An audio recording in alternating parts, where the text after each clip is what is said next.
My mind's playing tricks on me. Why won't it let me be? Look inside and try to find, but nothing seems to give me sweet relief.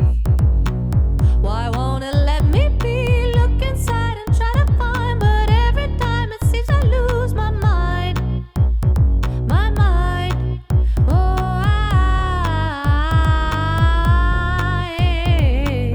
It's Self-Helpless with Kelsey Cook, Delaney Fisher, and Taylor Tomlinson. This episode of Self-Helpless is brought to you by Zola. Zola is reinventing the wedding registry and planning process to make the happiest moment in couples' lives even happier. To start your free wedding website and also get $50 off your registry on Zola, go to zola.com/helpless. Yes. What's up, everybody? Welcome to Self-Helpless. I'm Delaney Fisher. I'm Taylor Tomlinson. And I'm Kelsey Cook. And oh my gosh, we have an incredible guest today. This is a highly requested topic from our listeners, and you guys have actually requested this book and this author and this doctor. So we are so excited to have Dr. Jolene Brighten here today. Dr. Jolene Brighten is a functional naturopathic medical doctor and nutritional biochemist with a focus in women's endocrine health. She's recognized as a leading expert in post-birth control syndrome and the long-term side effects associated with hormonal contraceptives. Dr. Brighten is the author of Beyond the Pill, a book that you have all read, a 30-day plan to support women on birth control, help them transition off, and eliminate symptoms of post-birth control syndrome. And she's a speaker, women's health advocate, and a medical advisor for one of the first data-driven apps to offer women personalized birth control recommendations. Please welcome to the show, Dr. Brighten, everybody. Hey! Yes! Oh my God, that's like the best intro ever. Everybody say yay! Confetti. Oh my gosh. Yeah, we are so excited to have you. Our listeners have recommended you and your book, and they've been wanting to talk about this. I actually listened to you. I found you on the Model Health podcast, I believe it's called, and listened to that interview. I'm like, oh my God, this woman is the shit. We have to get her. Sent it to Taylor and Kelsey, and they agreed. So thank you for being here today.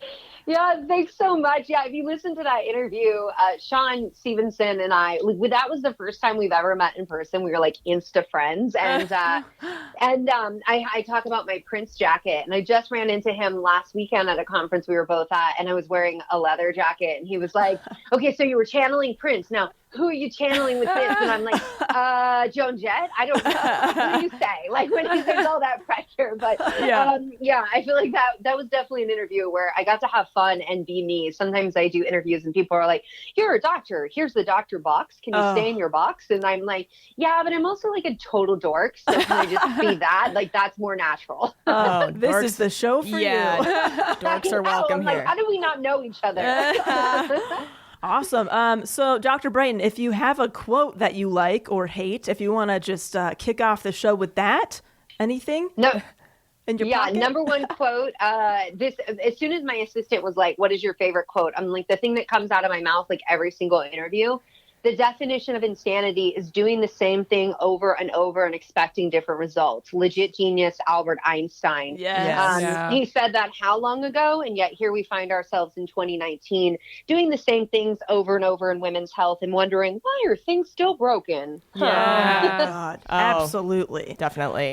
So if you don't mind, can you tell us like how hormonal birth control actually works? Because I think a lot of us don't exactly know. I'm the first to admit that I was on that for years, and I don't actually know how it works properly. And then what is post-birth control syndrome? Oh, dude, I spent 10 years on the pill and I didn't know how it works. And it's kind of ridiculous to me. Like, this is something to reflect on. I didn't even know how my menstrual cycle or my body worked until I was in naturopathic medical school. And I'm like, you shouldn't have to have a medical degree for somebody to explain to you basic like female physiology and like how birth control works. And, you know, the fact that like they prescribe us medication and this is a medication, we forgot that somewhere along the lines, without actually telling us how it works, like that's baffling to me. So, you know, the primary mechanism by which like the pill works and some of the other forms of hormonal contraceptives is to shut down brain ovarian communication. So we literally shut down your entire reproductive tract. And, this is something that I submit to you would never be tolerated by men for as long as it's been tolerated by women. And it really, I think it really illustrates the lack of respect there is in women's medicine and the lack of respect for our body, that our reproductive system is seen as something expendable. Like, it's this idea that just because there's a season in which we change and we go into menopause, it's like you never needed those hormones to start with. And that's, I think, what has gotten us into big trouble in women's medicine. Now, some of the other ways that hormonal birth control can work is changing your cervical fluid, so actually thickening it when you're fertile. And so we're going to get in. Some of you are off the pill now, and you may see fertile cervical mucus for the first time in a hot minute there. And that, it's like Amy Schumer, and I know there's other people who've been credited with making this joke, and it's hilarious, and is like talking about, like, there's like someone blew snot in my panties. Like, there's all this goop. And I've had women, in their 40s who were put on the pill, like they had a couple periods, then they got put on the pill. Now they're in their 40s, they transition off. They call my office in a panic, and they're like, there's some weird goopy discharge going on. I think I have an infection. And it's like, is it like raw egg whites? Yeah. And there's tons of it. Congratulations, you're ovulating. Like, that is something that we should know. Wow. So, and that's the superhighway, I call it, for sperm. It actually helps sperm get to your egg as fast as possible. So some hormonal birth control works by altering that. And then, some work, so like having an IUD, whether it's a non-hormonal or hormonal, it's an irritant to the uterus. So if you do actually become pregnant, you can't maintain that pregnancy. With the Mirena IUD, like, the lining of the uterus will be thinner, so implantation cannot happen. And that's an important discussion to have, because for some women, that's a non-negotiable in their life, and they should know that before they get into that. Right. So that's like basically how hormonal birth control works. It just works by just shutting the whole system down. Wow. Now, post-birth control syndrome is really kind of like the fallout or the aftermath when you're done with birth control, in that you can develop new symptoms you've never had before, or you can have the return of symptoms that you started hormonal birth control for in the first place. So I've seen women, perfect clear skin their whole life, they're on the pill for like 5 years out of their 20s, and when they come off, they've got cystic acne. Women who use cystic acne or use birth control to treat cystic acne, then it becomes worse when they come off of it. But with post-birth control syndrome, what's important for women to understand is it's a constellation of symptoms, and you can have a few of them, you can have almost all of them, and it looks different for a lot of women. That's how syndromes are in medicine. It means there's a collection of symptoms that like to hang out together. They're all like little besties. And with that, as you come off of hormonal birth control, when you understand it impacts every single system in your body, so it can show up as new onset neurological issues, so like migraines, headaches, brain fog, moodiness, anxiety, depression, or it can show up as skin symptoms like I talked about. It can be classic period problems, heavy periods, missing period, painful periods, or it can show up in your gut, because hormonal birth control impacts every single system in your body. And it's tricky for women to actually get a doctor to pay attention to this or to make the connection, because typically the symptoms are really going to crop up around 6 months after being off of hormonal birth control. Now, that's on average. It can be sooner, or it can be a lot later. Usually what happens is women will say, well, it's 5 years later. I don't think it's related to birth control. When we get into their story, it's like, it's kind of like that bad boyfriend, and you're like putting up with him until you can't put up with him. And that's what your symptoms are like. You're like, I'm dealing with it. I can't deal with it. I'm going to the doctor. And because it's so far from when you stopped hormonal birth control, your doctor's like, well, there can't be a connection there. Wow, you're like, holy shit, this blowing is awesome. my mind. That's so good already. yeah. Oh, ladies, we're only 5 minutes in. Started. I think we all have a million questions. Yeah. Kelsey, do you want to go first? We'll just kind of go in a circle here. Yeah, I mean, okay, so I mentioned to you before we started recording that I've been off of the pill now for 6 months, and I was on it for 12 years. I was one of the people who initially got on birth control in high school to help with my cystic acne, and it basically, like, I'm trying to think back to high school. I don't know if it was like full cystic, but it was pretty bad, and I couldn't figure out any solution. So I got on it, and it was the pill was the only thing that had actually helped my acne. So basically, as soon as I went off of it, just like crazy cystic hormonal acne kicked in like harder than it ever has before. And now over these 6 months, it continues to get like less and less. So I'm hoping that is just a pattern. Like, do you see that with a lot of people that right as soon as they get off, it can be a big flare up, and then like over time it slowly balances out a little bit? Oh, totally. And the thing that like sucks so hard about post pill or post birth control acne is it's not just on your face. It's like back knee, neck knee, chest knee, butt knee. Like it shows up everywhere, and it can be cystic on your chest. And that's something like you guys are down in Southern California, so you wear tank tops and like I'm in Portland right now. I'm like I could wear a scarf if I needed to. So. Well, what I was going to say is like what you just told me is a clue right there, is that the only thing that helped was hormonal birth control. Why would that be?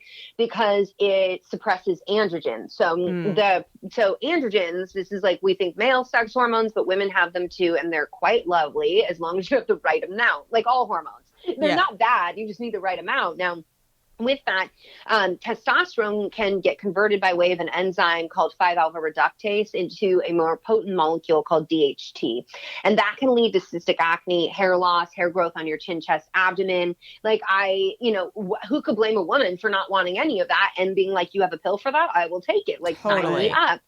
Now, hormonal birth control works for this because it will downregulate your production of testosterone from your ovaries by as much as 50%. Now, your adrenal glands they make DHEA, that can get converted to testosterone, but the ovaries are downregulated. And even if you do start to make that testosterone by way of the adrenal glands, your liver undergoes a genetic alteration while on hormonal birth control. So you express more sex hormone binding globulin. This is also why your libido goes missing and doesn't necessarily come back when you stop birth control. We can totally go down that lane. Let's do that.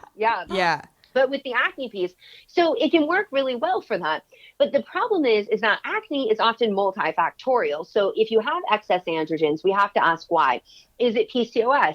Is it coming from the adrenal glands? Is it blood sugar dysregulation? And often there's a gut component to this. And so this is important because if you have imbalance in gut flora, that can lend itself to imbalance in skin flora. Right. So good gut bugs, this is what we're talking about here. With that, hormonal birth control actually disrupts your gut and makes all of that worse. Now, in addition, it depletes things like zinc and vitamin A, which are absolutely essential for skin health and for immune system regulation, which is going to take care of that acne. And so as long as you're on hormonal birth control, yes, it can suppress the symptoms, but once you come off, you may go through what I call the androgen rebound, which is in chapter 8 of my book, which is where your body's like, finally, we can make our androgens again. Your skin gets oily, you start to get acne, you can get cystic acne. And in addition, you've got the gut dysbiosis component. Possibly you've developed food sensitivities while being on it because hormonal birth control causes intestinal hyperpermeability, or what we know as leaky gut more commonly. And it depletes nutrients that you need to have healthy, young, appearing, glowing skin. And so with all of that, it's a temporary solution. But when you come off, it is usually, and it's like you look like you're a teenager again, which is like the worst when you're in your 30s or 40s. Like nobody wants any of that. And the acne is one of those reasons I can see women, they just jump right back on hormonal birth control because it's hard to handle. You're like, I'm an adult and I'm putting my face first. And it's not like everybody else around me also has acne and is like going through the weird hormonal changes, like the hormone monster that we see on that Netflix show. Oh, yeah. There's no cohort in this. You're alone now. Yeah. And I mean, I did try to get off the pill like 3 or 4 years ago, and that's exactly what happened. I was off of it, and then within 3 months, the cystic acne was so bad. And like you said, like my neck, like my back, shoulders, not just my face, that at that time I was like, I just can't deal with this. Also, we're entertainers. Like we're in like on stage in spotlight all the time. You feel so self-conscious when you have horrible acne. I just was like, fuck it. I'm just going back on the pill because I can't take this. But at this point in my life, I've learned enough about it. And now I turned 30 yesterday. I'm getting to an age where I'm like, I don't want to be on this pill my entire life, especially if I'm thinking about having kids at some point. I know it can take a while for like your reproductive system to actually get back on track.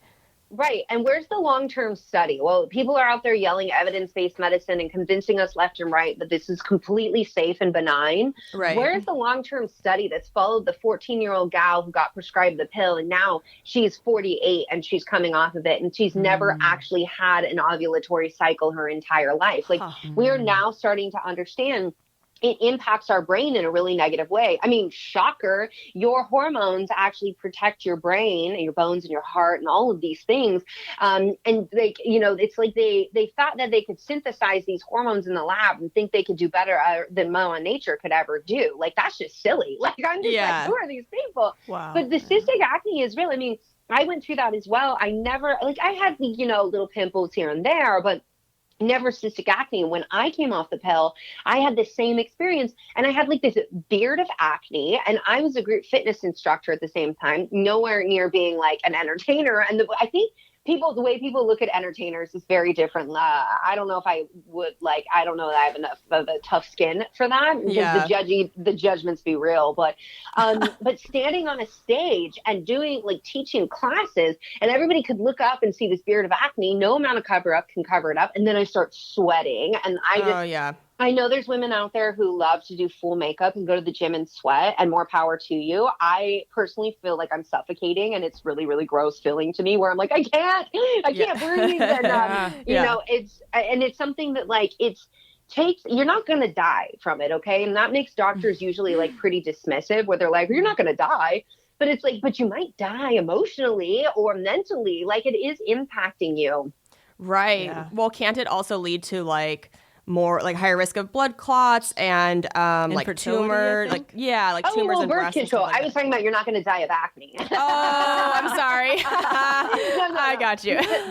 No, you can definitely die being on the pill. There are clots, heart attacks, the whole gamut. And it's part of why my book is dedicated to the women who went before us to, show us that there's a better way, because we lost a lot of women to the early birth control trials. And then as it stepped onto the market, and it's something that these big scary risks like breast cancer and stuff, they get dismissed. But, the thing we forget to talk about is, well, statistically speaking, it may be, a mild increased risk. We need to frame it in the context of that individual, her risk. Was she already at risk for these things?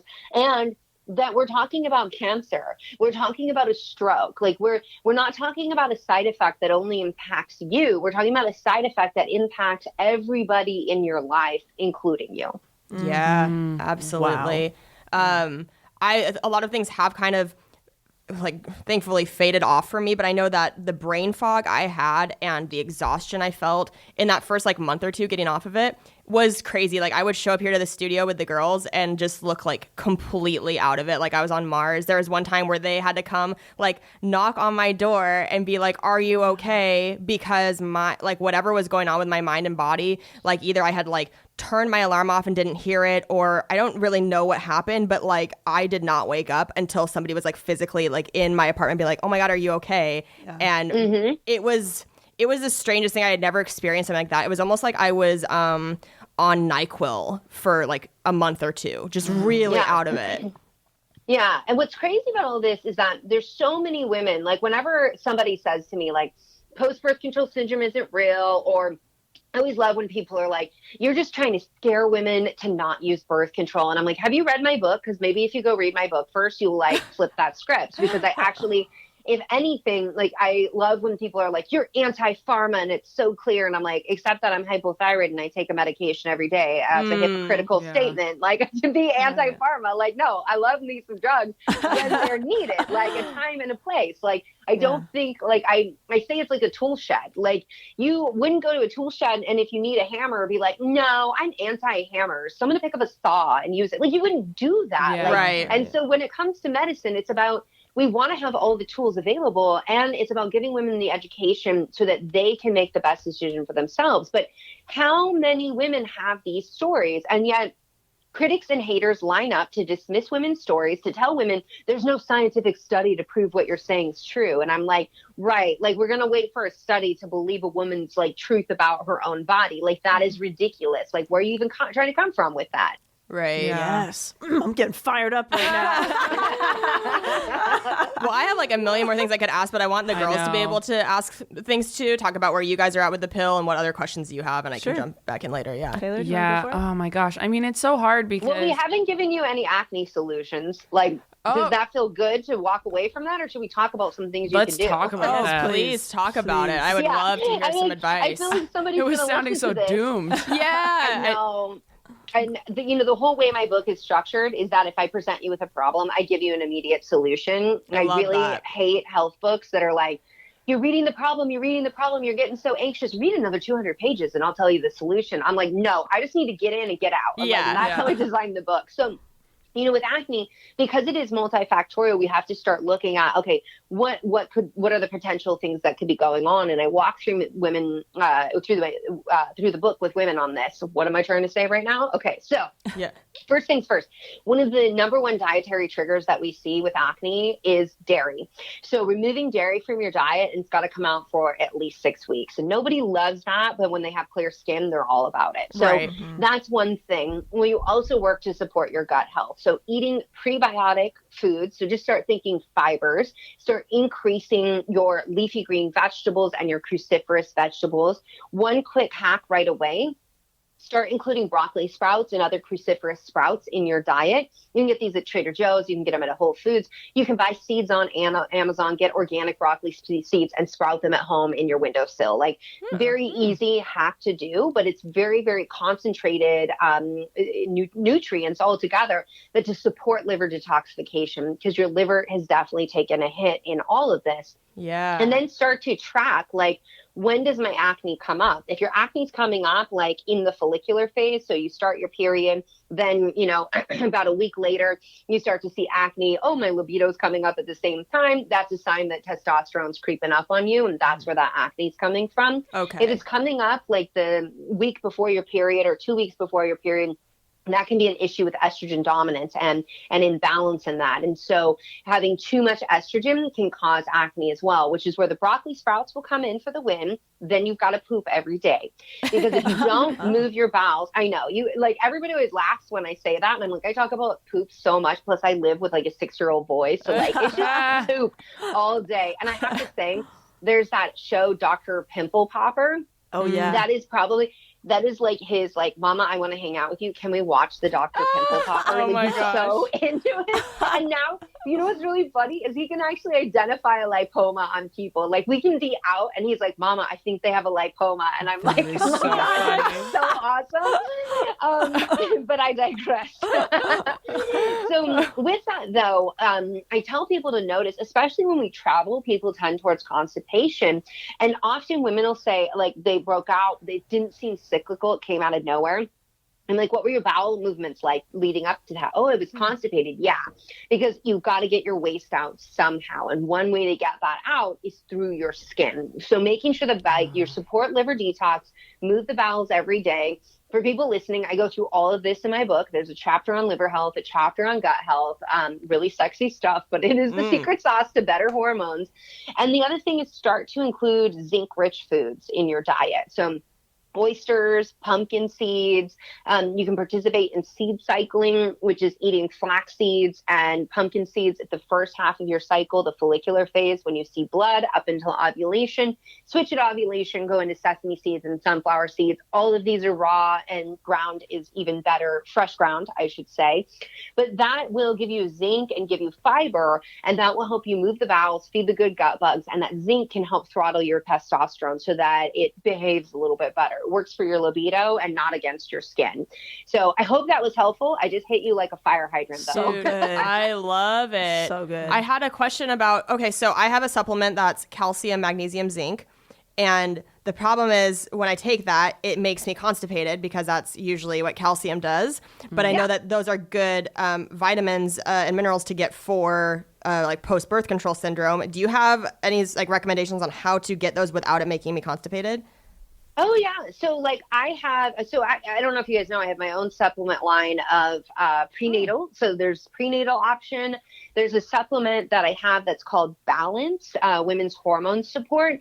And that has calcium D glucarate, which is a form of calcium that helps with the let me back this up. Everybody, we're going to take a little physiology stroll here, a little nerdy talk. Okay, so if you have imbalance of gut flora, so good gut bugs are out of balance, they'll make an enzyme called beta-glucuronidase. And beta-glucuronidase, what will happen, your liver packages up estrogen to move it out. It gets to the gut. Beta-glucuronidase is there. It reactivates it, puts it back into circulation. This is why being constipated can lead to estrogen dominance or having imbalance in gut bugs. So that particular form of calcium can help but counteract that and help you move out your estrogen. That supplement also has magnesium, and it has in it the broccoli seed extract and B vitamins, other things you need to run the detox pathways and optimize your hormones.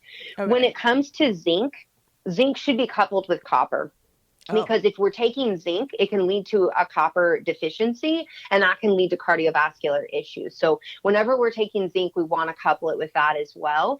And then making sure that if you are taking like a calcium magnesium supplement, one way around it is that calcium citrate isn't as highly absorbed, but it will move the bowels a little bit more. Okay. With your calcium, you can't absorb more than 600 milligrams at one time. So if your supplement is more than that, you're not even absorbing it, but you may want to space out the dose throughout the day so that doesn't happen. And certainly like calcium, magnesium are helpful, but so is like selenium, which was depleted by hormonal birth control. So you really want to be looking at like a quality multivitamin or prenatal.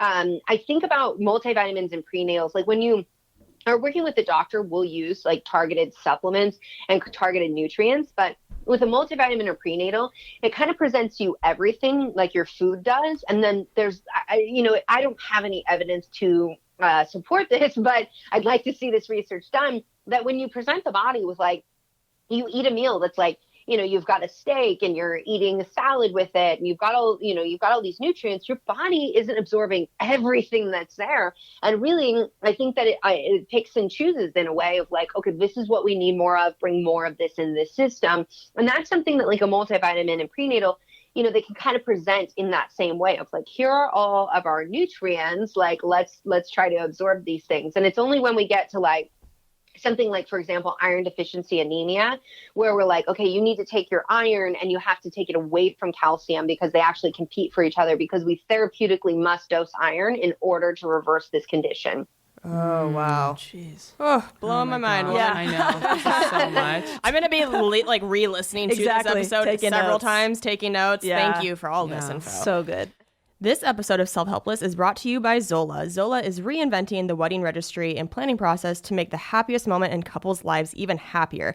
Zola is the easiest way to plan your wedding and register. Join 500,000 couples who have used Zola. You can start with a free wedding website, add photos, stories about how you two met, travel and accommodation info, and even recommend things to do for your guests while they're in town for your wedding. Then you can build your dream registry at Zola. Zola makes registering for newlywed life so easy. The Zola store has the widest selection of gifts at all different price points. There's something for every guest to give. And obviously, as somebody who's getting married in 3 months, Zola is outstanding. It's so nice to have somewhere where I can kind of organize everything and see what's going on. There's a lot of moving parts when getting married. So it's really nice to have something like that. So to start your free wedding website and also get $50 off your registry, go to zola.com/helpless. That's spelled zola.com/helpless to start your free wedding website and get $50 off your registry on Zola. Now back to this episode with Dr. Jolene Brighten. For people listening, that is not uncommon. Most people write me and say the same thing. Like, I went and listened to it 3 times and wrote it down. The other thing is that people will always ask, like, I just had somebody the other day that I was doing a live on Instagram, and they were like, can you like work on speaking slower? Like, can you like speak a lot slower? And I'm like, I'd love to tell you yes, but this straight up, no, it's not going to happen. Because at this point, this juncture of my life, this is how I talk and this is who I am. And then you're asking me to teach you complex biomedical concepts and also throttle my speech. Like, I don't know that I can do both of those things. So I'm like, I'm not being rude. I just the real talk answer is like, no, it's probably not going to happen. Well, yeah, you can tell that you're incredibly passionate about this. I'm assuming that you've been through all this yourself. So like, what was that journey like? How did you discover that this was even a thing and get into it like that? Oh, yeah. So, I actually, when I went off of birth control, it was when I was in naturopathic medical school, and I remember sitting there, and it's like, just like every other woman in this world, it's like the time that you choose to get pregnant is when you actually get taught when you're fertile. And here I was, and they were teaching us fertility. They were like, oh, when a woman wants to get pregnant, there's one day out of the month she's fertile. And I remember it's like the record scratched and came to a halt for me in my brain. And I was like, hold up, say what? I'm suppressing my hormones every single day and enduring the side effects that I knew were because of birth control, but my doctor swore it wasn't. It was just me and I was broken.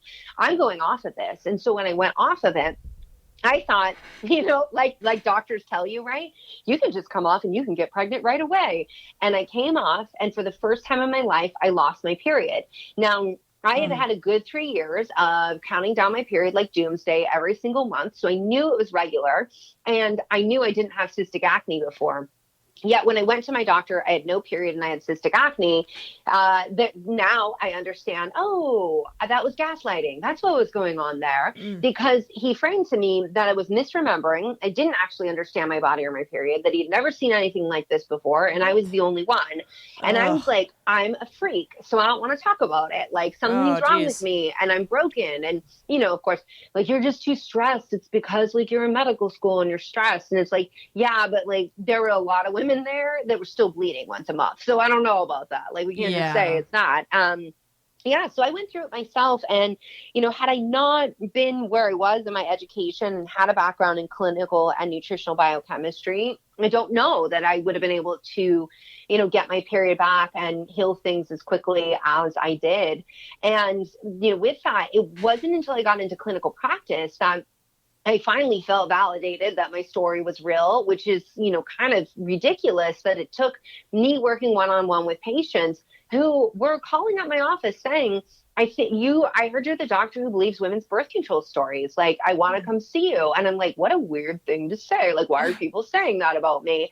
And then when women came in and I was meeting with them one-on-one, I'm like, oh my God, the exact same thing that happened to me happened to you. And it's like, people are like, oh, wow, like, everybody's so period positive. And we talk about all these things. I'm like, yeah, like, for the last hot minute, like, we have not talked about our periods. We've been shamed about our periods, shamed about if you have any kind of medical issue, like, if you're infertile, if you have acne, if, like, you have anything going on, like, you're supposed to carry that burden on your own, feel ashamed, and then don't talk about it because it makes other people uncomfortable. But as women start sharing their stories more and more, I think we're all waking up to the fact that, one, medicine has done a big disservice for women's health, and two, that we're not alone, we're not freaks, we're not broken, like, it's not in our head, which has been a lot of the story that's been spun for a long time. And and I always laugh about the mood symptoms when doctors are like, it's in your head, and I'm like, well, your brain's technically in your head, but also we now know there's a gut-brain connection in all of this, so there's that as well. It's not just in my head, it's actually in my gut as well. I went through it personally. Even after everything I've been through, even being on birth control and having all the side effects, it's something that, like, people are always a little shocked when they ask, like, would you go back and not take the pill again? And I'm like, I don't know, because I'm a first generation college student. It was a tool that I used. Like, I'm the first person in my family to be a doctor. Like, and the pill was absolutely instrumental in that. So, there's some things that really sucked and I wish I knew, but at the same time, I'm like, wow, how amazing that we do have access to this tool. Right. Yeah. I have a question. What side effects were you experiencing on the pill yourself that made you want to get off of it? Well, I never had a libido, like, all through my 20s. And I believed that story of, like, women don't have libidos and they're not sexual creatures. And, like, yeah, well, never mind. We just discovered the clitoris is like this giant alien organism inside the vagina, which is also something for the women listening. When medicine thinks that they've, like, stuck their flag in the peak and conquered women's medicine, and that, like, oh, we know so much, and, like, we're going to discount your story because there's no study to prove that what you're saying is actually true. Let's not forget that, like, up until a few years ago, and they haven't even changed medical curriculum really to truly translate like what is the female anatomy with the clitoris. But we were told that the clitoris was a little button that sat on the top of our urethra, and it was so hard to find and so hard for women to climax. And like, and we just discovered this anatomical structure, which turns out to be way bigger than what we thought. Like, how did we miss that? How do we miss that all these years? So we need a whole lot more humility in medicine to recognize we don't know everything. And in fact, our best teachers are our patients. But with me, so there was like no libido whatsoever. There was increasing food sensitivities that I was developing. And I didn't even know about food sensitivities then. I just knew that like I would eat something and feel super sick and have all these problems from it. I developed pain with intercourse and vaginismus. And so something that women develop. Yeah. So it was like, I didn't even want to have sex. And when I did, it hurt and it wasn't fun. And like, that's super lame that like, it wasn't until my 30s that I'm like, oh, sex is awesome. Like, what did I just miss out on? Like, what is that about? So and the how other thing long? that happened. Oh, sorry. Oh, go ahead. Oh, I was just going to say, and how long had you been on it at that point? Oh, no. Like, I think I lost my libido, like, immediately. Oh, okay. It was a matter of, like, 3 years before I had vaginismus come up. So I started having all this pain. And it was like, there's just, I mean, so many sexual, like what gets called sexual dysfunction, which I'm really trying to flip the script on a lot of things that are called dysfunction in women's medicine. And what I would submit is it's not dysfunction. It's actually physiological adaptation. Like this is adaptation, your body trying to keep you safe. I think we throw around dysfunction too much in women's medicine, and then you feel broken. And it's not that I was dysfunctional. It's that my body was having a physiological adaptation to the fact that like I was getting repeat yeast infections going on. That was also because of the pill. No one ever talked to me about that. I had no libido. So if you have no libido and no interest in sex, and also in your 20s, and nobody has ever explained to you that like women need like ample foreplay, like all that like shit you see in the movies is total BS. Like, oh, he looked at her and they just had sex and she orgasmed 2 minutes later. Like, no, it's a long game. Like, it's a long game. Men got to be marathon runners in that. Like, it's very rare that we sprint. So, so there was those things. And then there was also my mood, which, when I was 19, I was and I wish I would had documented all. I've been on so many different kinds of pills, and definitely I took a tour on Yasmin, which is one of the higher risk of stroke profiles out there. So I'm really like grateful that I'm here still. But at 19, I ended up with like debilitating depression. Like I remember starting a pill, and then I would be like a puddle on the shower floor. Like the shower would be running cold and I'd just be laying there crying. Like I was so like just defeated. And my doctor was like, it's probably not the pill, but let's just go ahead and switch it. So I'm like, whatever, I switch it. And then it's like a cloud list. And now what we know from research that came out in 2016 is that teenagers are actually at the highest risk of suicide and depression when they begin hormonal birth control. And we're not at a place where we can say causation between the pill or hormonal contraceptives and depression, but there is a strong correlation there where like young women who use hormonal contraceptives have 3 times the suicide risk. And it's not just the estrogen. So women will say, oh, well, I'm going to get a depot shot instead, or I'm going to get an IUD. No, as it turns out, all this time we've been vilifying the synthetic estrogen, the progestin is altering the female brain. It contributes to depression. So, for example, women taking the combination estrogen and progestin, they were found in the study to have they were 23% more likely to be prescribed antidepressants. But when it was progestin only, it was 34% more likely. So there's something about that synthetic progestin, which is nothing like you and Mama Nature make progesterone, chemists make progestin, and it acts nothing like your natural, yummy, delicious progesterone in your body.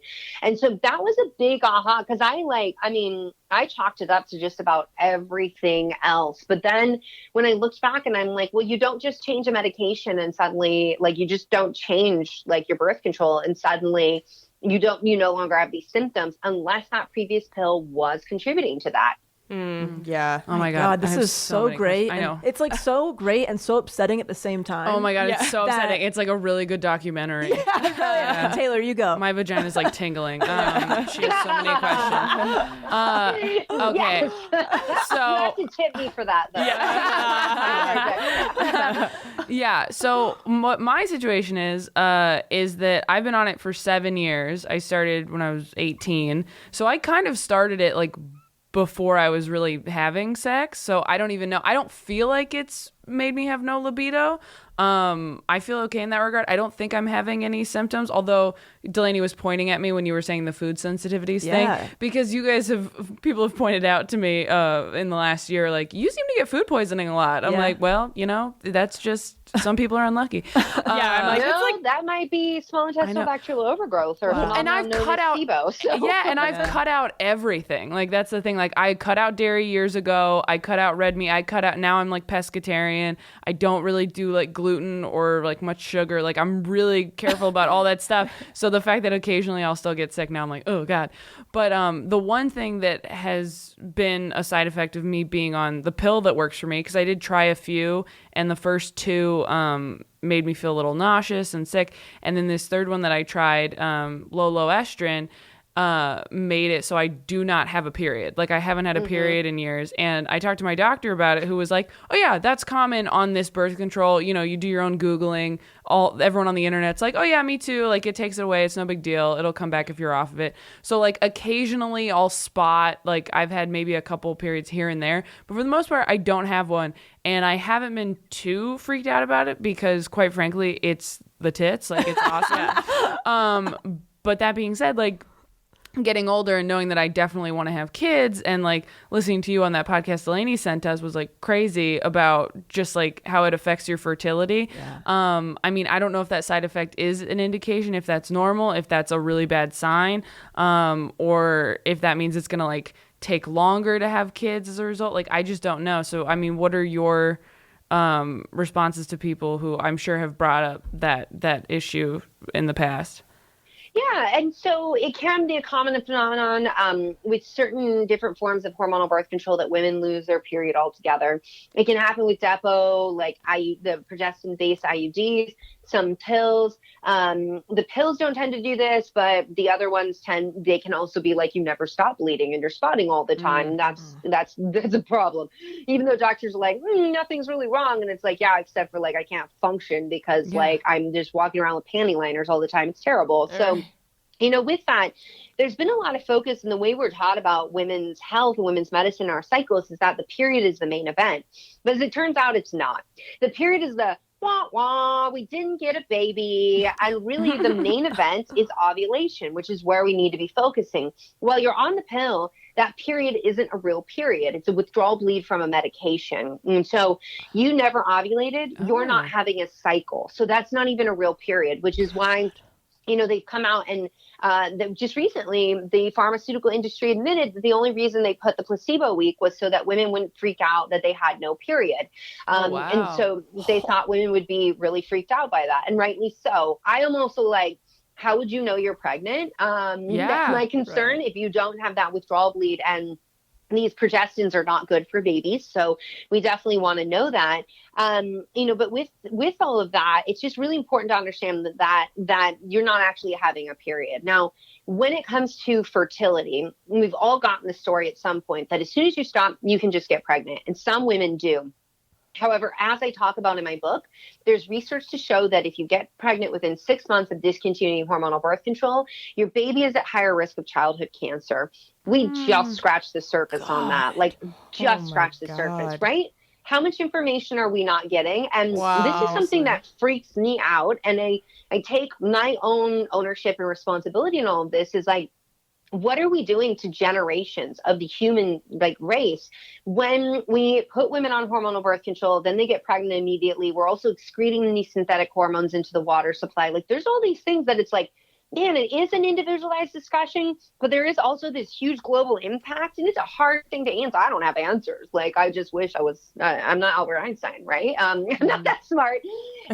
So, with that, when it comes to fertility, when you get into the research, so we come to understand that post-pill amenorrhea, so loss of your period altogether when you stop, common for like up to 3 months. We consider that normal if you had regular cycles before you started hormonal birth control. Now, almost 60% of women start hormonal birth control for symptom management, not primarily for pregnancy prevention. It's a nice bonus on the back end, but with that, so let's say you started it because you had irregular periods. Well, we expect it can take 6 months for your cycle to come back after you come off of it. Now, this is important consideration for when you want to have a baby. And there's other studies to show that it can take up to 18 months for a woman to start ovulating again when she comes off of birth control. Wow. Now, that's important for us to talk about, because what if you know you want to have a baby, but you're like, I'll put it off, put it off. Now I'm 38 and I want to go ahead and have a baby. Right. And then you come off of birth control and you're struggling. Your doctor may say it's because you're old. That's not old, by the way.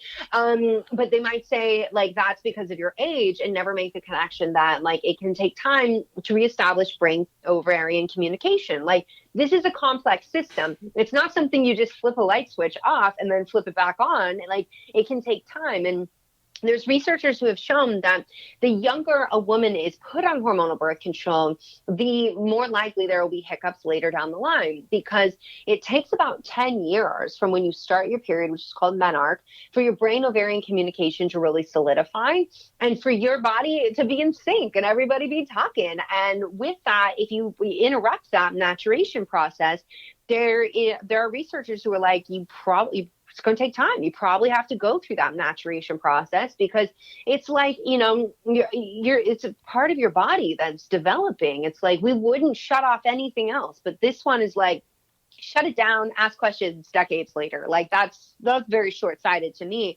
And then there's also research to show that, and this has been done on animal studies, but it was born out of reproductive endocrinologists making the observation that while a woman could get pregnant in that egg and sperm meet, and that process can happen, implantation was not happening because there's something. So hormonal birth control can decrease the risk of endometrial cancer.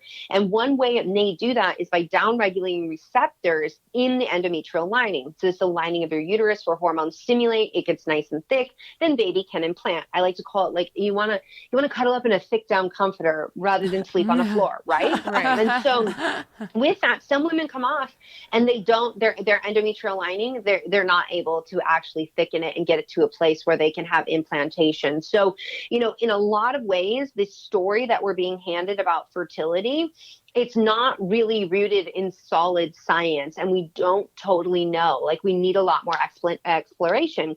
And a lot of this is born out of the idea of birth control is a woman's right.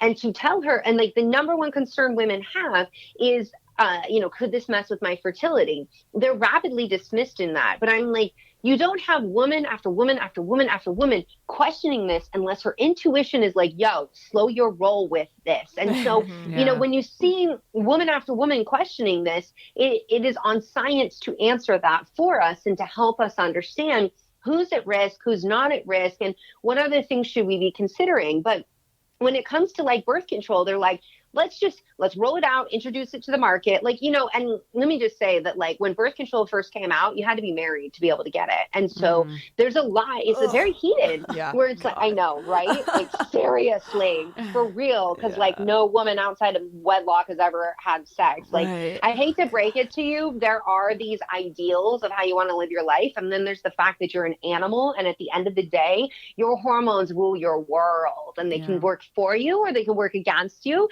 But in all of that, there's been a lot of like, we had to fight for a long time to get access to this. And so it's almost like anything you question that could raise fear, like we're not allowed to question. And that is, the other dedication of my book is to every little girl that was told she talked too much and asked too many questions. Because if you can't answer my question, or your answer to my question about my medical decision or my health is to shut me down, make me feel bad, and make me feel stupid, like what purpose is that actually serving on the grander level? Right. Yeah. So what do you say to women who like hear all this and kind of freak out like I am currently, where you're who are like, okay, well, if birth control is bad for me, I don't want to do that. I want to be able to have kids someday, et cetera, et cetera. But I also don't want to worry about being pregnant before I'm ready to be pregnant. And what do you say to those women? Now, if I did my job right and be on the pill, I help dissipate all this fear. I don't want a woman being afraid of going on hormonal birth control or being on it, of coming off of it and the fallout that might happen, or of choosing to go a natural way to manage her symptoms. Really, it's about supplying information and helping you make the best decision for yourself and be supported in that. What comes with that is also knowing what to look out for. Like, most women don't know what a heart attack looks like in a woman. Most doctors don't know this either because we present differently than men. And so I explain all of this in my book so that you don't have to feel afraid. I also guide you in the lab testing to get done so you can assess your own risk and be able to have that conversation with your doctor. Birth control is not bad, but it's a medication, and all medications have side effects. What's bad is when we're not allowed to talk about it and we're not allowed to question it. Like, that's the thing that's bad.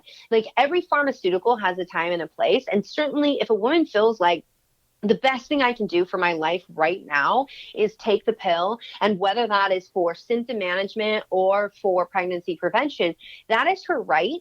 And it is, as a doctor, it's for me to support her and then to view it through a critical lens of like, is anything bad coming down the pipeline for you making this decision? Like, are your cardiovascular risk markers rising? If so, then I've got to have real talk with you. And if not, let's just continue to monitor you and support you in the best way we can.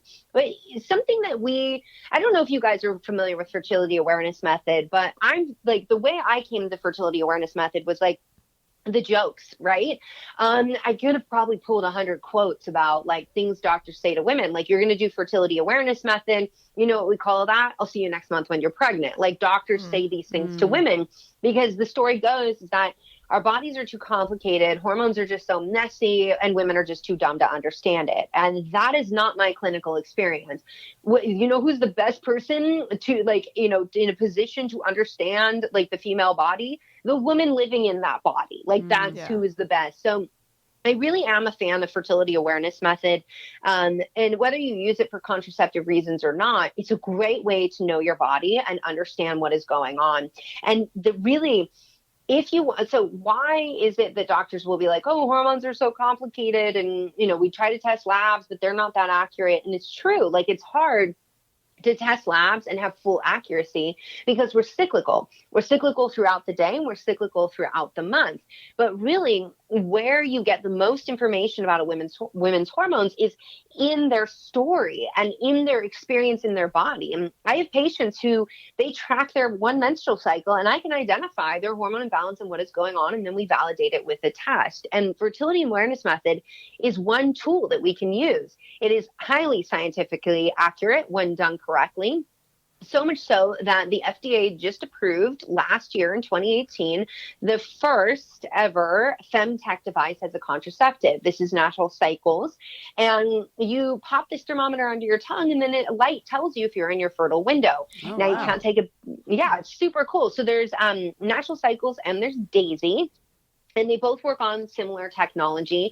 Daisy is deemed a fertility monitor, but this is all like semantics of what the FDA will like approve and not approve. And that's really what it comes down to. It's the same technology. And it's so simple because it's like, the rhyme I use with my patients is green light, go, red light, no. Like, if it's red and you don't want a baby, don't be messing around. Like, wrap it up with a condom or do something different in the bedroom. And if it's green, you're in the clear. But you cannot ever take a back seat to your fertility because, one, if you don't abstain to the fertile window, which is you can get pregnant one day out of the month because egg lives one day out of the month, but that sperm be tricky and it can live 5 to 6 days. So you've got to adhere to the fertile window with that, and it's something that you couple with other contraceptive like barrier methods with that. But we have to say, there are side effects to every form of birth control out there. And the side effect of this one is if you don't do it right, you could get pregnant. Now, they've done studies and it's shown that women who use it perfectly, it's over 99% effective. Like, this method Yeah. I know, it was really eye-opening to me. It was my patients who were coming in, and they're like, I use fertility awareness method. And I'm like, you might want a backup method, because that's what I was taught, until these same patients were like, I'm going to get pregnant next month. And boom, they were pregnant. And I'm like, wait, hold up. Wait, you've been using fertility awareness method for 8 years, and then you just decided to have a baby and you got pregnant like the month you try, like, wait, okay, there's something to this. So with all of that, we also have to understand that we're all told that birth control, the pill, is over 99% effective. That's with perfect use. That is perfect use. And so, if you've got symptoms going on, you feel like you're getting food poisoning all the time, then like you don't have perfect use, because absorption is a variable in all of this. But with typical use, the way women typically use it, it's about 91% effective. So 9 out of 100 women using it are going to get pregnant. So it's really, really important to understand that, because what I found in my clinical experience is if women are using fertility awareness method, they're on it. They're like 100% like on it. And when they're, using the pill, and, I've had patients get pregnant while having a copper IUD and some of these other forms, know that nature can find a way. Nothing. The only thing that's 100% is abstinence. And if you can do that, more power to you. But a lot of humans struggle with that. Again, we are animals at our core, and no judgment, however you want to live your life, that's totally your business. So in chapter 13 of my book, I take women through different non-hormonal birth control options and different things that they can explore and that they can consider. Because step one, before you come off of birth control, is to figure out your backup birth control method. Because even if you do want to be pregnant, like I said, you want to wait those 6 months minimum. Your egg is on a 90-day maturation window. What that means is that the egg you become pregnant with actually spent 3 months getting ready. So you want to spend at least 6 months getting that egg ready. And really, it's not just about the egg, but it's about your entire body. You're about to grow a human in your body. And you want to be as healthy as possible, but your microbiome becomes baby's microbiome. And if birth control wrecks your microbiome, then you've got some work to do there just on that one piece alone. And if people are like, why does this even matter? Because baby's microbiome sets up their entire lifetime of health and how their immune system will function. Wow, this is, oh my gosh, this is incredible. Like we haven't let you ask anything, Delaney. No. I feel like you've answered so many of my questions. My like brief background is that I went on the pill when I was like 15 until 25. Around 25, I went off of it for a few months thinking I wanted to do something different because I didn't want to be on a pill the rest of my life. And about 3 months in, boom, cystic acne everywhere. Had no idea it was a side effect of birth control. Never been told that could be a side effect, everything that we've discussed already. So of course I went back on the pill because the acne was too much to bear. And then I went on, I was on the pill for another handful of years, decided to go off of it and try the IUD. And a few months after that, boom, cystic acne again. So I actually did a second round of Accutane because I figured, my acne's back. This might just be what happens after, over a decade of being off of Accutane. So now I'm 2 weeks off the birth control pill because after, Kelsey mentioned that there's a thing called post-birth control syndrome. And then she started having side effects. I think you ended up saying that you had hair loss. I was losing hair in the shower. I mean, that first month off was really crazy. Dr. Brighten, you mentioned that it's not like just turning a light switch off and then turning it back on. That light had been off for 12 years. Yeah. So when you randomly just flip that on, it's like... It's gross in here. It's gross in here. It's like Aladdin. It's like, who disturbs my slumber? It's like, my body freaked. I was like, what the fuck is this? Yeah. And so I was losing hair, had all this brain fog, started to have a real period for the first time in 12 years. And holy shit. I was in tears over how bad the cramps were. The flow was crazy. You talked about the ovulation stuff happening. I'm like, it's exactly what you talked about. You're like, what is happening to my body? I just it just felt like my body was melting or something over these last 6 months. But that's actually what's kind of normal, is getting back to this function where you're actually having regular things happening that Yeah. just were shut off for 12 years. Yeah. So yeah, that's some of the stuff I was experiencing. So I was hearing that from Kelsey and really freaking out, like, oh, this shit is no joke. And so I kind of looked more into it myself. You are the first thing that pops up on Google, thank the Lord, when you like research post-birth control syndrome. And then Yay, Google God. Yes, woo. Yeah. And then I listened to that episode of the podcast, and I'm like, oh man, I want to go off of this. Like, I don't want to be on this anymore. I feel like even on it, like my energy levels are kind of weird and fluctuating weird. My libido's completely gone. Like I was on the copper IUD for a year and a half, I believe, and my libido was much better because I guess there was no hormones happening. And then but back on the pill, it was super nauseous. I hadn't like experienced that before. There was another thing I was going to mention, but basically I'm 2 weeks off the pill and I am bracing myself for all of this because I know it's going to come back, and I know it's going to come back with a vengeance because it's happened twice before with me not realizing that's what it was. And so I know, like, I'm signed up for your newsletter, so I'm getting your like daily emails with information, which is super awesome. And I'm definitely going to be buying your supplements and probably signing up for one of your programs. But like, what can I do like to brace myself? Like, should I be taking the supplements now? Should I be waiting till I'm experiencing symptoms? Like, how does that process work? No, we never want to wait until we have symptoms. So this is actually something that's very different. So that's allopathic mindset of like, I feel, as soon as it started to come out of my mouth, I'm like, I feel like, what is that, Ice Baby, where I'm like, yo, you got a problem, I'll solve it. You got a problem, now I'll solve it. Check out the hook when my DJ revolves it, you know? Yes.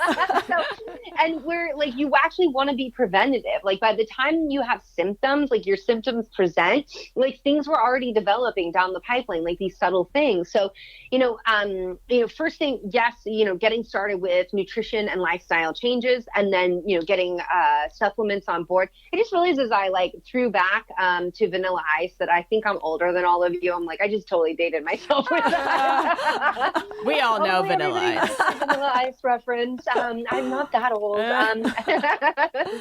So with that though, sooner is better than later, and going right into, so the very first thing that's going to happen in my book is chapter 1 is you're going to take a quiz that's going to get you dialed into your hormone imbalance. As soon as you get your quiz results, it's like, go to this section, read this, go over here, read that, so that you can get dialed in on best diet, nutrition, practices. So it's not a diet like, oh, you're going on a diet, like, going on the zone diet or like, the keto diet or something like that. Like this is like dietary practices to optimize your hormones. And then you're going to you'll get to a supplement chart and you can see what's going on with that. And right away, as part of the 30-day program, you're going to roll into a liver detox. Now, the birth control, so when you pop that pill, it is a high enough dose. So doctors are always like, it's low dose. Yeah, compared to the first iteration that was like, massively making women vomit because there was so much hormones, it is a lower dose, but it's still high enough that it passes through your liver and your liver detoxifies it, and it's still enough to shut down brain-ovarian communication. So yes, it's low dose, but it's still high enough to shut down an entire system in your body. Yeah. And so the liver is one of those key areas that we want to start taking care of right away. When it comes to cystic acne, that's going to help in terms of your detoxification of your hormones. When it comes to hair loss, it can help with blood sugar regulation. You actually have cortisol, like little receptors in your hair follicles. So it can be because of testosterone. It can be because of cortisol. And as you'll read in my book, both those hormones get messed with big time while you're on birth control. And so we roll you right into 14-day liver detox. It starts with like food-based approach and all that. And there are supplements that you can utilize with that. And in that, it's supporting your liver, really loving it up, trying to help you get clearer skin and get your libido back as soon as possible. But it also is feeding you everything you need to build your hormones and to remove waste from your body, metabolic waste of all kinds. And so that's some of the things that like you want to start with is like, you want to start with like, how can I replenish my nutrient stores? How can I fix the damage that was done with my gut? How can I start to optimize my metabolic health, getting into that liver detoxification, and then making sure that you identify what is your hormone imbalance? Like, what is the main troublemaker is what I call it in my book. Like, is it too much cortisol? Is it too little thyroid hormone? Is it estrogen dominance? Like, what is going on for you, because it's a different approach. Like, it's a different way that we approach those things. And that's something that when I set out to write this book, I'm like, there's a lot of women's health books out there. A lot of them are one size fits all, which doesn't work. Like, we need more individualization. But in addition, there's so many women's hormones books that, like, they talk about the pill or they talk about hormonal birth control. And it's like in passing, like this little paragraph and things like that. And I'm like, this is a huge part of women's health and part of the conversation that I needed to put a book out there of like, yes, I want to write a book on women's health issues. Like, the book talks about fertility. It talks about autoimmune disease. It talks about gallbladder disease, like all these things you wouldn't think of, but are very common things that women face, and they're tied into your hormones. And then it also brings in how is hormonal birth control part of this conversation? And I just had like one last thing, and we'll probably wrap up kind of soon. A quick thing, just I wanted to ask you, because a big catalyst for this for me too, getting off the pills. I just had a doctor's appointment recently, and she told me that my vitamin D level was like incredibly low. I was like at 17% when I was supposed to be at like 70%. I had to get like a vitamin D prescription, which that's never happened before. And then I was on like I'm on the verge of like hypothyroidism, which I've never encountered in my life. It does run in my family, but I even asked like, I'm back on the pill now. Is that any, connection? Oh no, bunch of people are on the pill. That's totally fine. So I'm thinking, I'm fine. A bunch of people are on the pill. They're called women, and women are 5 to 8 times more likely to have thyroid disease. But that couldn't be connected. Yeah, no, not connected. So I'm at a point where like I really want to get to a baseline to see if these will kind of correct itself. But you also mentioned that you're on a thyroid medication. So is that something where my thyroid could correct itself, like being off of this and like, basically giving my body the nutrients it's been depleted of? Yeah. So when you get into the energize your adrenals and your thyroid chapter, it's going to become really clear what's going on. Like I have lectured, I give keynotes on thyroid disease and birth control and the connection, and they're 90 minutes. Like, I can talk about this for a long, long time. And so with this, you gotta get adequate testing and understand, is the root cause of your hypothyroidism autoimmune disease, TPO and thyroglobulin antibodies being elevated? If they are, that's a different approach. I also go through autoimmune disease and how to reverse that in my book. Then if you're on hormonal birth control, and then so the hormonal birth control can give, it is inducing hypothyroidism because of nutrient depletions and binding proteins and all of these things. But at the same time, when you come off, it doesn't always just self-correct right away, but it can. And so if your issue with your hypothyroidism is due to the fact that your selenium and B vitamins are depleted, well, then getting your selenium and B vitamins up may be the thing that corrects that. If your issue is that you're on hormonal birth control, it's wreaking havoc on your gut and your liver and major tissues of thyroid hormone conversion, that's how you activate thyroid hormone, then that could certainly be an issue that's going on. It's like you actually need to heal those organs and make sure that like they're in tip-top shape so they can make that conversion. If you are hypothyroidism because you have cellular resistance, so your cells are inflamed. So we know about insulin resistance. Same thing can happen with any hormones.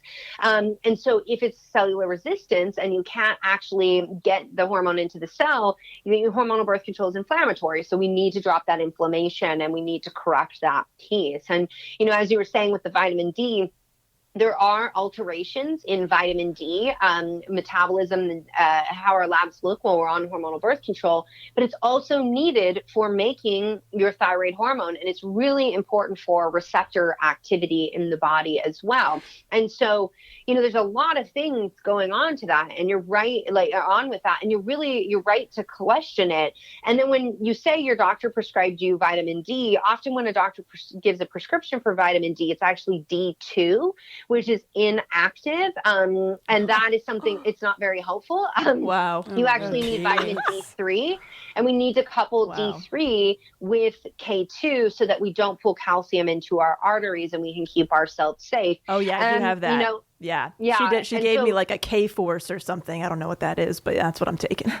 Okay, cool. Yeah. And this is something like I explain to people, they're like, why doesn't my doctor know all this? I'm like, Yeah. well, like most doctors don't spend 4 years studying nutritional biochemistry and clinical nutrition before they go to school. In fact, most nutrition they get is usually like 9 to 12 weeks out of like 10 plus years of education. So like they're not rooted in that. What they really should be taught to do is to partner with like a registered dietitian or a nutritionist and, a nutritional therapy practitioner, somebody who is actually focused and like food as medicine is like their wheelhouse. This is where healthcare teams can come together to serve the patient so much more. Your doctor's not going to know everything. They can't know everything and they can't be the best at everything, which is why we need a lot more referring, a lot more collaboration, and a lot less of this ego of like, we can fix everything, maybe, but where real healing happens, it happens outside the doctor's office. Like real healing and preventative medicine happens every morning you wake up, every night you go to bed, what you put at the end of your fork, how you talk to yourself,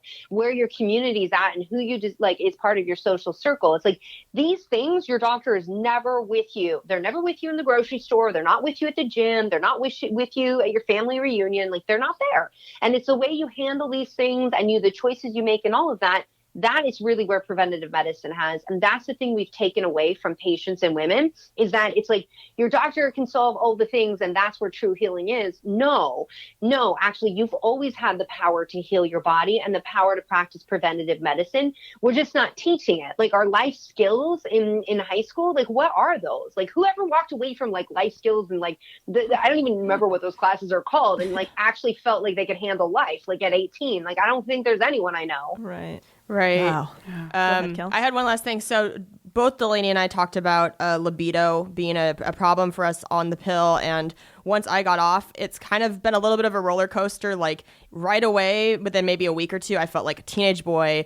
All of a sudden, it was like my libido came flooding back and I was super horny, had like really high sex drive. And now over 6 months, it's kind of, I don't know, balanced out a little bit. It feels maybe a little bit better than it did when I was on birth control, but still, I wish I felt like a little bit more in touch with that feeling. Is there a supplement that we could take that helps with that? I know we talked about supplements that help with acne. I just wondered if there's something specifically for libido.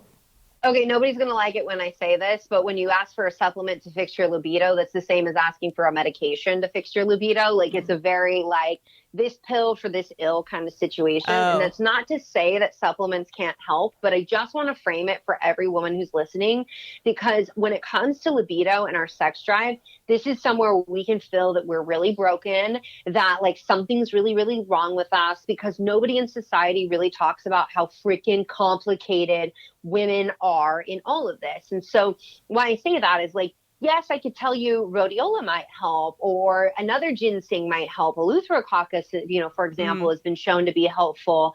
And, using supplements that help equalize the estrogen and the progesterone balance and all of that can be really, really helpful. However, if the root cause of your issue is that you just don't like your partner, there is no amount of supplements that will correct that. Like you have to be able, and that's why part of my protocol in my book, which I call DATE, is one, you've got to decrease your stress and increase your sleep.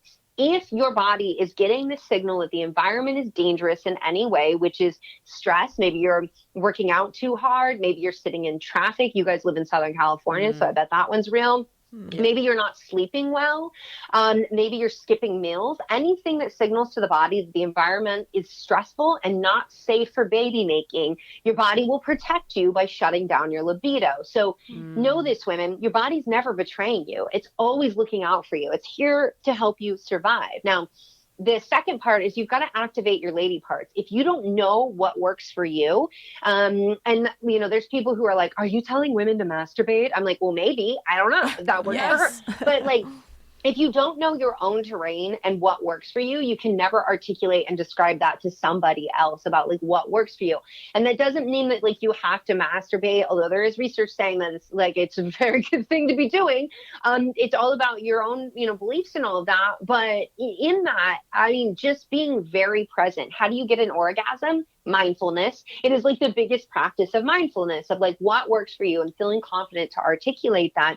And then making sure that like activating your lady parts is also like get up and walk during the day. Like we sit way too much. It's called pelvic stagnation. Like you've got to be moving around and walking and getting into your pelvis. I give a whole meditation in my book about getting into that pelvic floor, really getting into that space and connecting with it.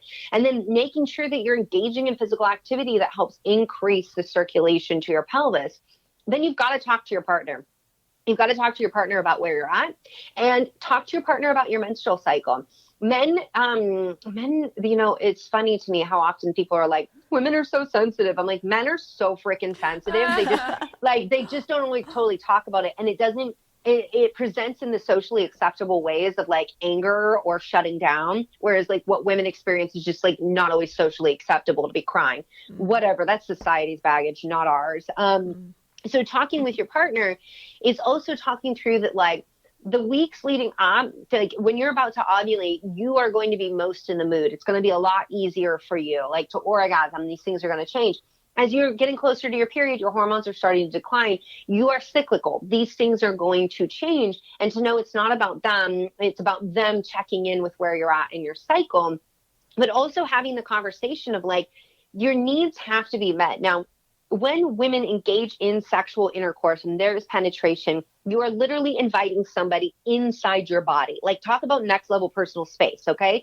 Like, you are inviting someone in your body. And to do that, you have to feel trust. You have to feel taken care of. And so a lot of times, men think, okay, like foreplay starts when I like kiss her neck and all that. Nope. Foreplay actually started that morning. Did you bring her a cup of coffee? Right. Did you do things that made her day easier? It's those things that really work for us women.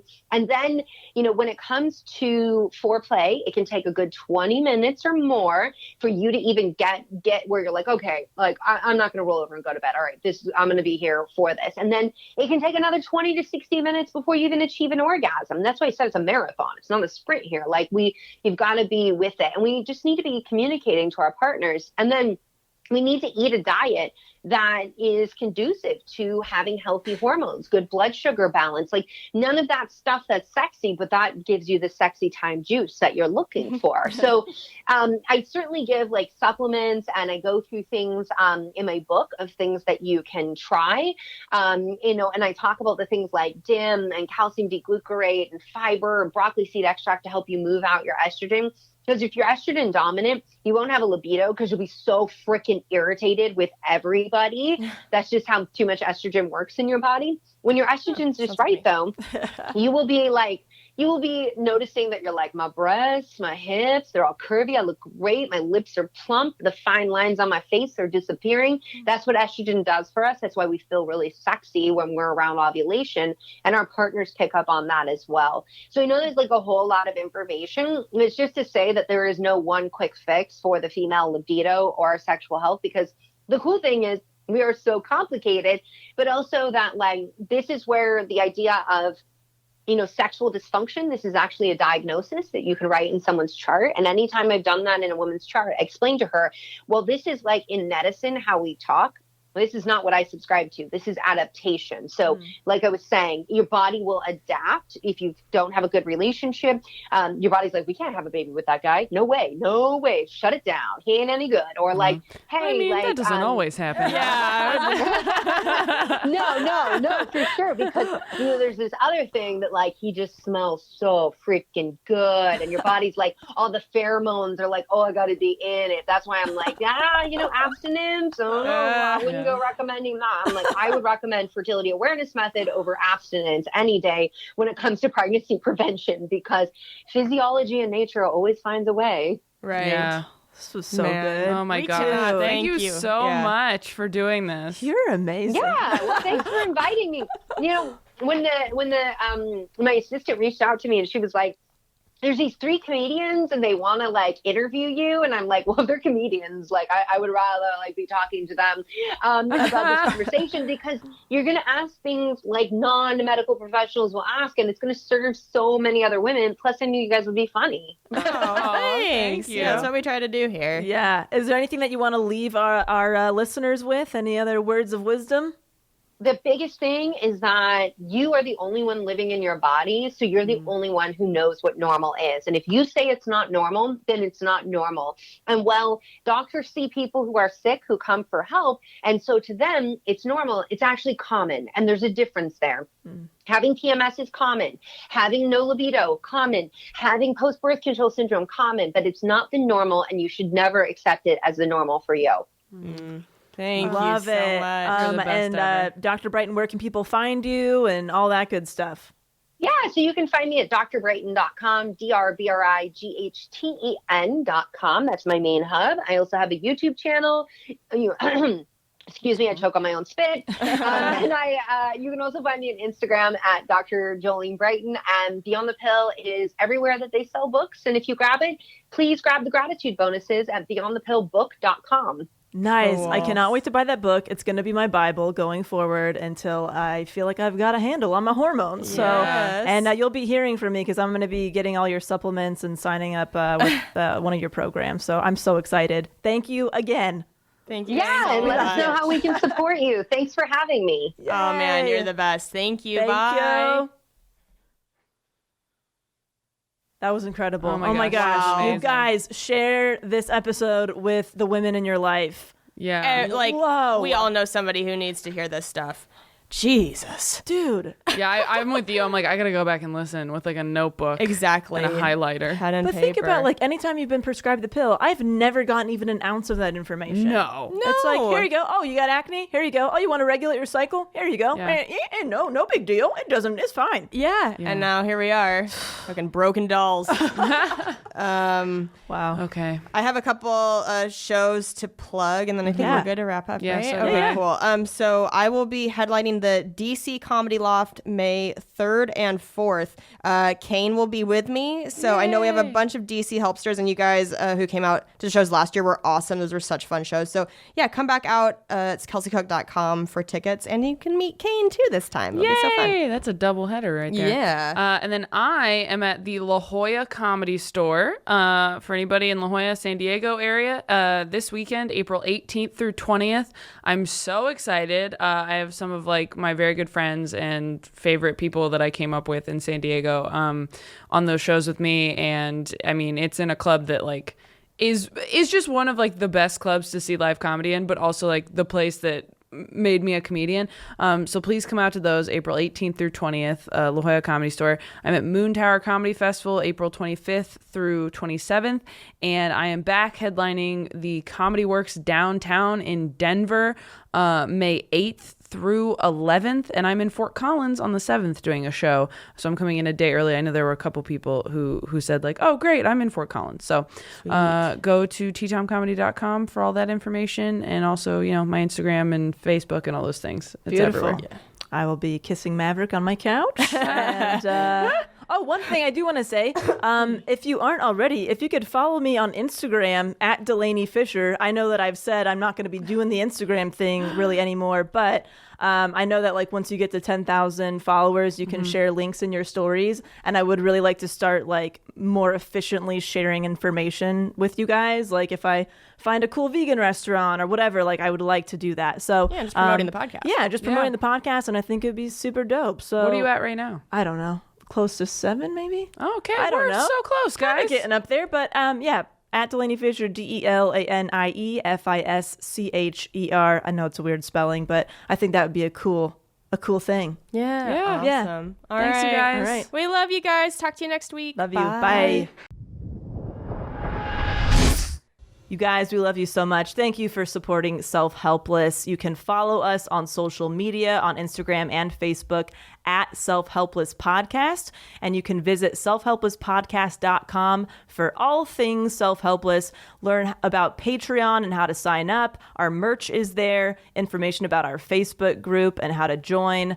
All the episodes you can listen to are on there, a little bit about the show. Our individual sites are linked there, and our contact information, email, and P.O. box if you want to send us some love letters. And you can follow us individually as well. I am at Delaney Fisher on Instagram, Facebook, and Twitter, and DelaneyFisher.com, where you can watch my docu-comedy special, Love at First Cousin, for free. And then DicksByDelaney.com if you want to buy some dick mugs. Sweet. I'm at Kelsey Cook Comedy on Instagram, at Kelsey Cook on Twitter, kelseycook.com for all tour dates and merch. And my album, Savor It, is still available to buy on iTunes, and you can watch Wrists of Fury, my foosball web series that has an episode with Taylor and Delaney on the All Things Comedy YouTube channel. I am at Taylor Tomlinson on Twitter and Instagram, and ttomcomedy.com for my Netflix special and all live tour dates. Sweet. We love you guys So much. Yeah. Bye. Bye-bye. Why won't